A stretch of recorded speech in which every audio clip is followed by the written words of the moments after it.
भगवान बुद्ध के द्वारा कही गई ये कहानी आपको जिंदगी जीने की आपकी नजरिया बदल देगी। एक बार महात्मा बुद्ध अपने आश्रम में अपने शिष्यों के साथ बैठे कोई विषय पर चर्चा कर रहे होते हैं। इतने में एक राजा वहां आ पहुंचते हैं और बुद्ध के शरण में आके कहते हैं, महात्मा, मेरे प्रदेश के लोग मेरे भोलेपन का गलत उपयोग कर रहे हैं।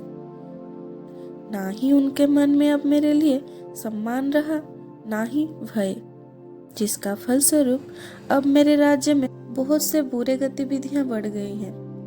आपके अनुयायी बनने से पहले मैं बहुत ही क्रूर और क्रोधी प्रकृति का आदमी था। बात बात पर लोगों को मृत्यु दंड दे देता था, पर अब आपके अनुयायी बनने के बाद मेरा मन लोगों के प्रति दया और श्रद्धा से भरा हुआ है। परंतु प्रभु, क्या अब मुझे फिर से पहले की भांति क्रूर में परिवर्तित होना पड़ेगा? यह सुन गौतम बुद्ध राजा को एक कहानी सुनाते हैं। एक बार एक गांव में एक बरगद का पेड़ था। वहां पर एक खूंखार विस्तर नाग वास करता था।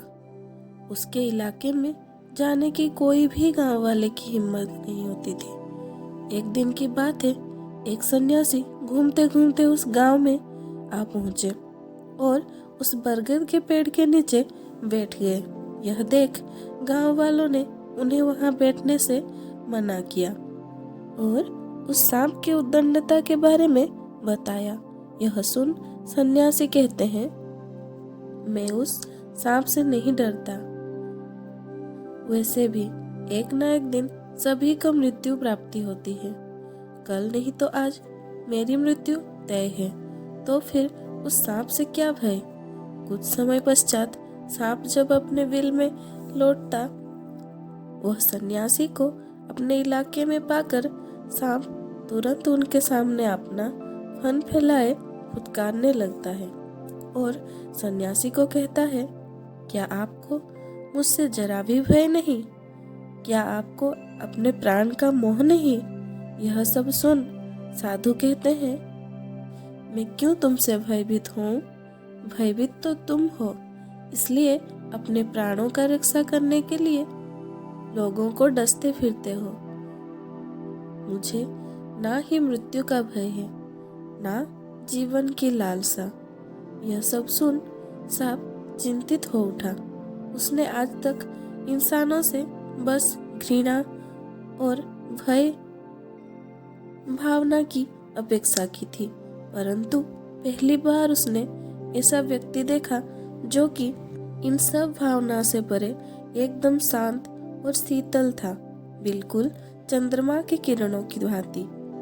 सन्यासी के इन बातों से प्रेरित होकर वो सांप अब शांत रहने लगा और वो प्रण कर लेता है कि आज से किसी भी इंसान को क्षति नहीं पहुंचाएगा। सांप को शांत देख गांव वाले सांप शायद बूढ़ा हो गया सोच के उसे छेड़ने लगते हैं। गांव के बच्चे उस पर कुछ पत्थर और लकड़ी बरसाते हैं। इससे सांप के शरीर में बहुत सारे चोट और खरोच के निशान आ जाते हैं। वैसे ही एक दिन की बात है, सन्यासी महाराज उसी रास्ते से गुजर रहे थे। उस वक्त उनकी नजर आंख पर पड़ती है। उसकी यह हालत देख वो सांप से पूछने लगते हैं, तुम्हारी ये दशा कैसे हुआ? यह सुन सांप रो पड़ा और सन्यासी के चरणों में लेट के अपनी दुख भरी कथा सुनाने लगा कि कैसे गांव वालों ने बदले हुए आचरण को देख के उसे जोर समझ उसके ऊपर अत्याचार किया है। उसे अब अपने जीवन की रक्षा करने के हेतु छुपते हुए घूमना पड़ रहा है। यह सुन सन्यासी कहते हैं, मैंने तुम्हें ये कहा था कि तुम अपना उद्देश्य यानी अपना इंटेंशन सही रखो, किसी को चोट मत पहुंचाओ। ये नहीं कि तुम अपना व्यवहार ही बदल दो। तुम एक क्रूर स्वभाव के प्राणी हो। मनुष्य ने तुम्हारा यही स्वभाव ही देखा है। अगर तुम अचानक से अपना स्वभाव बदल दोगे तो मनुष्य तुम्हें कमजोर ही समझेगा। वो तुम्हारी अच्छाई को तुम्हारी कमजोरी ही समझेगा और तुम पर अत्याचार होंगे। तुम भले किसी की नाक क्षति करो, भले किसी को ना काटो, पर अगर कोई तुम्हें चोट पहुंचाने के लिए आए तो तुम्हें उसे फुटकार कर अपना फन फैलाकर डराना होगा। फिर गौतम बुद्ध राजा से कहते हैं, मन में उदारता की भावना रखना जरूरी है, परंतु आपकी उदार स्वभाव की अगर कोई गलत फायदा उठाए तो उसका ध्यान रखना होगा। उस व्यक्ति को ये एहसास दिलाना जरूरी है कि आप उदार तो हो पर कमजोर नहीं। मनुष्य को हमेशा अपने हक के लिए लड़ना चाहिए।